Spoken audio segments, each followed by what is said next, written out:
The NBA schedule came out yesterday, and we found out the 76ers 2025-26 schedule and some notes about that schedule that I think are talking points. The first note is this. The 76ers have 16 back-to-backs next season, tied for most in the NBA. Now, while 76ers cheerleaders are on Twitter complaining about this and saying, you know, this isn't fair, this isn't right, the NBA hates the 76ers, on and on and on. I'm here to tell you this. The NBA is doing the 76ers a favor. See, we know Joel Embiid's not going to play any back-to-backs. We knew he wasn't going to play any back-to-backs last season. He even openly said out loud, I'm probably never going to play back-to-backs again for my career. Paul George, another knee surgery, 34 years old, I would say isn't going to play back-to-backs either. So the NBA said, who should we give the most back-to-backs to? And they gave the most to the Philadelphia 76ers. I'm here to tell you the NBA is doing the Sixers a favor by doing this. Because the 76ers organization, front office, ownership, GM, coach, and everybody needs a major reality check. I thought last season was the reality check. I thought the way last season went with ramping up Joel Embiid and him hardly playing a game the whole season, starting the season 3-14, just being terrible the entire year, having two brand new max contracts and ending up tanking the end of the season. I thought it was an abomination. I thought it was an abomination. I thought it was a disgrace. I thought it was a total joke. I thought it was a total slap in the face to the fan base the whole season. I thought the 76ers GM and coaches continuing to say, we think we have a chance, continuing to say Joel Embiid's going to come back just in time, and if we get to the playoffs healthy, we can do this, this, and this. And if you squint a little bit, the Cavs should be scared of us. I thought it was all continuous slap in the face to the fans who were sitting back saying, are you fucking serious? Are you fucking serious? I remember being in a neighborhood bar right down here, Finici's Italian restaurant, where I like to hang out with some of my locals. And a friend of mine was telling me, this was around maybe January, he was telling me, bro, you need to chill out. Everybody's going to get healthy and we're going to make a run. And my response to that was so loud that a random girl at the bar asked me to be quiet. It was easy to see. But anyway, I thought last season was the reality check. Clearly it wasn't. Because the 76ers front office said, we're not going to fire anybody. We're actually going to run the whole thing right back. And we're just going to tell the fans, everybody's going to be healthy this time. And so please come back to the arena. So what needs to happen is a major reality check in the form of a second version, I guess. What I thought was a reality check last season. Apparently they need a second one. And basically, even though it's the Sixers and they always shock me, they always surprise me. And I thought there was no overcoming how terrible last season was. I thought that was the end. I thought they had to blow it up then. If what happens last season happens again, there is no way out for the front office. There is no, if it happens again, there is no way out.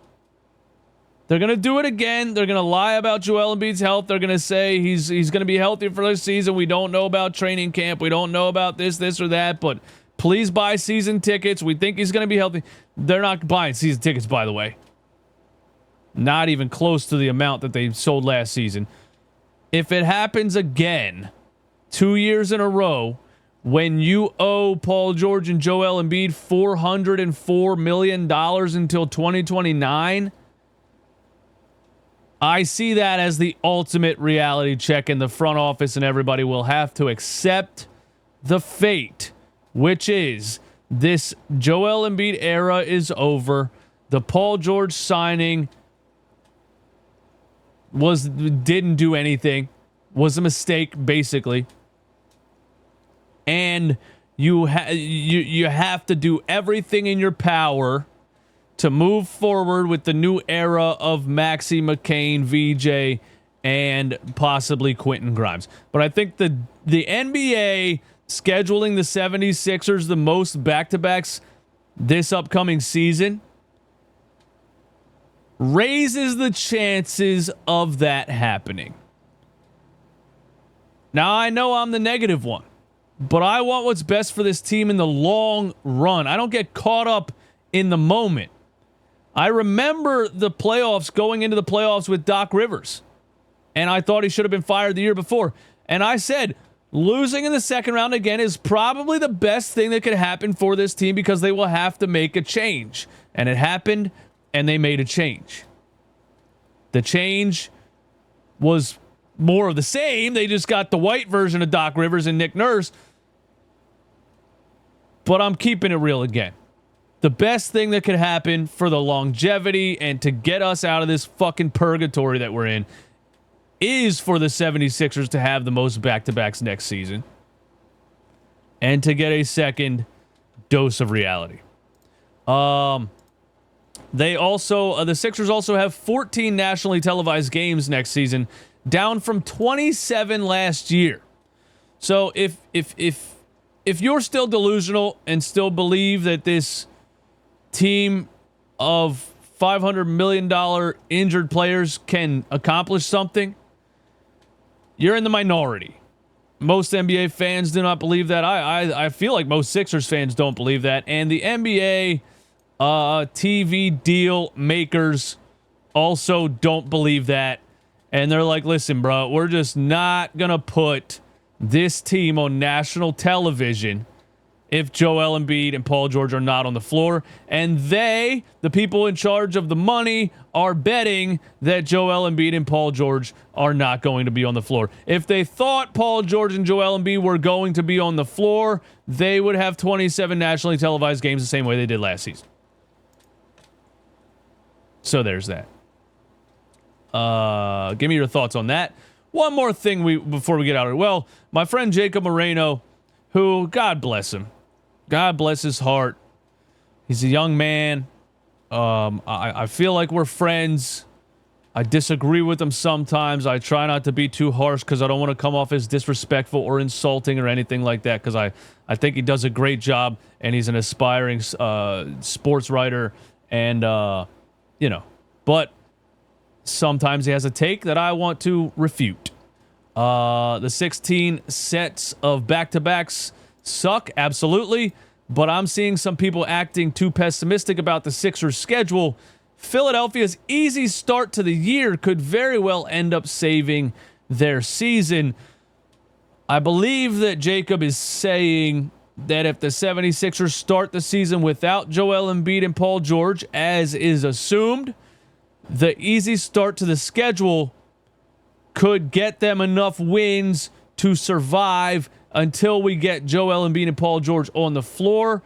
My take is that is the exact same thing people were saying last season, and the Philadelphia 76ers started the season 3-14. 3-14. Losing to the likes of the Toronto Raptors without Emmanuel Quickley and RJ Barrett, the Detroit Pistons, the Memphis Grizzlies without Ja Morant twice, the Phoenix Suns, the Clippers without Kawhi Leonard twice, the Lakers, who played in this Lakers game. Let me guess, nobody. LeBron James, Anthony Davis. That wasn't a great team, but they were healthy. And the 76ers lost to the Lakers in that 3-14. The Knicks, the Cavs, That was the McCain 34-10 game. The Orlando Magic, where McCain almost had a back-to-back 30-piece, but Nick Nurse took him out with 5 minutes left in the game to put Kyle Lowry in with 5 minutes left in the fourth quarter to lose the game because Nick Nurse is insane and just lives in his own world.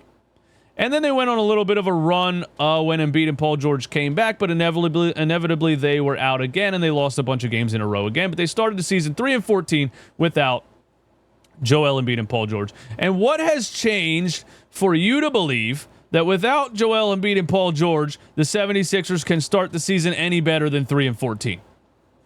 What has changed?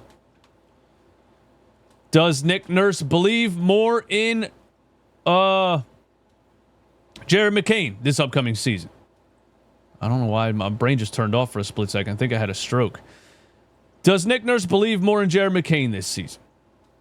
Does Nick Nurse believe more in Adem Bona this season? I think the biggest reason the 76ers started 3-14, as you can see right here, is Andre Drummond, Andre Drummond, Andre Drummond, Andre Drummond, Andre Drummond. Andre Drummond, Andre Drummond, Andre Drummond. Drummond and Yabusele at center. Adem Bona nowhere to be found. Does Nick Nurse believe more in Adem Bona this season? Another reason he was playing Kyle Lowry at point guard is Nick Nurse going to stop playing 40-year-old Kyle Lowry. If Jared McCain has Kyle Lowry's minutes and Adem Bona has Andre Drummond's minutes and Justin Edwards has Eric Gordon's minutes, for example, this is what I was saying all last season. From I'm pretty sure like game 4, I was like, where is Justin Edwards? Where is Adem Bona? Where is Jared McCain? So if those things happen, I do think they could start better than 3-14, maybe 6-12. And I don't believe that saves their season by any stretch of the imagination. And I keep, and I'm trying not to battle the negative comments, because any comment is a good comment. Thank you for watching and engaging, whether you love it or you hate it. I'm trying not to engage with the people that continuously tell me I'm being too negative, I'm not a real fan, etc., etc., etc. But I have realized that this is how I actually feel. I don't have a job to do based on a script. I don't have an agenda. I'm not going into this like I'm going to make a YouTube show saying all the right things that everybody wants to hear so that I can be the favorite, whatever. I started this to tell you how I feel. It's okay for you to feel differently. But when somebody on the street asks me, yo, man, what do you think about this upcoming season? I say,